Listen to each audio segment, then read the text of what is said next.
Luc Saunois, comment vous vivez ces images? Je dirais que c'est bien entendu pas agréable à subir, pas agréable à voir. Et je pense que la première personne qui doit réagir, c'est le voisin, celui qui est à côté, qui lui doit d'une manière ou d'une autre faire comprendre à cet énergumène que ce genre de situation, ça ne doit pas arriver. Monsieur Guibert, il existe des sanctions? Lorsque ça vient des tribunes, le club qui organise la rencontre est sanctionnable, des fois même d'une suspension de terrain, voire d'un match à huis clos, total ou partiel. Alors ça va pour un joueur à minima d'une dizaine de matchs de suspension, jusqu'à un dirigeant de plus de 5 mois de suspension. Valérie Berger-Aumont, le licencié peut être sanctionné par son district, sa ligue, la Fédé. Il peut l'être aussi pénalement. Oui, alors il faut bien faire la différence entre les injures ou les propos diffamatoires qui atteignent la considération ou l'honneur de la personne. Les propos diffamatoires étant sanctionnés plus gravement que les injures verbales. Et puis il y a aussi une sanction spécifique au champ sportif dans le code du sport. C'est le fait de provoquer les spectateurs, d'inciter à la haine ou à la violence envers un joueur, envers un arbitre.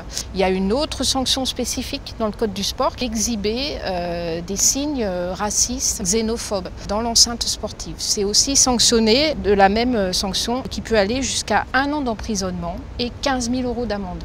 Et si la personne est mineure? C'est l'adulte qui prend la sanction.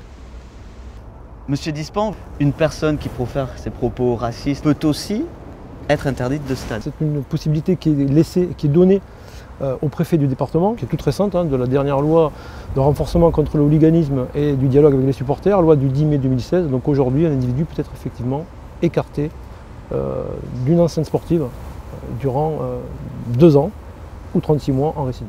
Oui, l'interdiction de stade peut s'ajouter à la sanction pénale que vous évoquez. Tout à fait.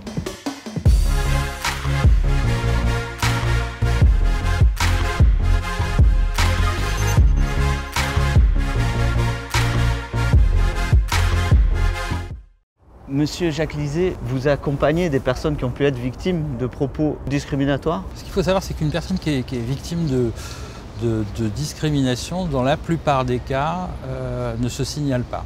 Une personne qui est victime de ce type de violence, harcèlement, insulte, très souvent perd toute estime de soi, perd totalement confiance dans l'institution.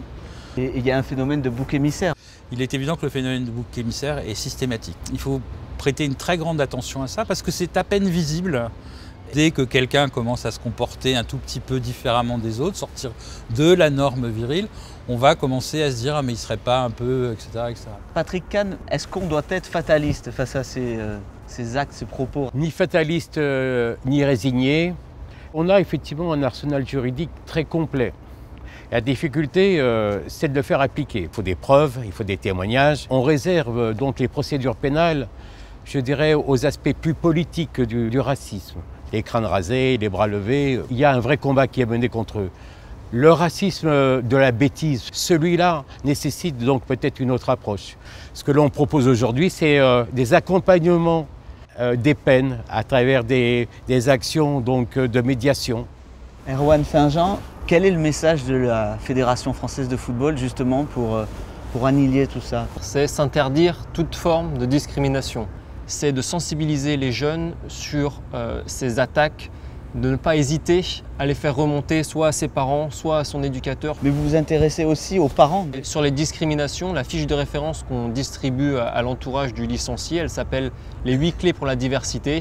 Et donc les parents sont informés de ce qui est étudié au sein du club, bien sûr le tout lié à la pratique sportive. L'objectif de la fédération, c'est de faire du club ou de l'équipe une école du bien vivre ensemble.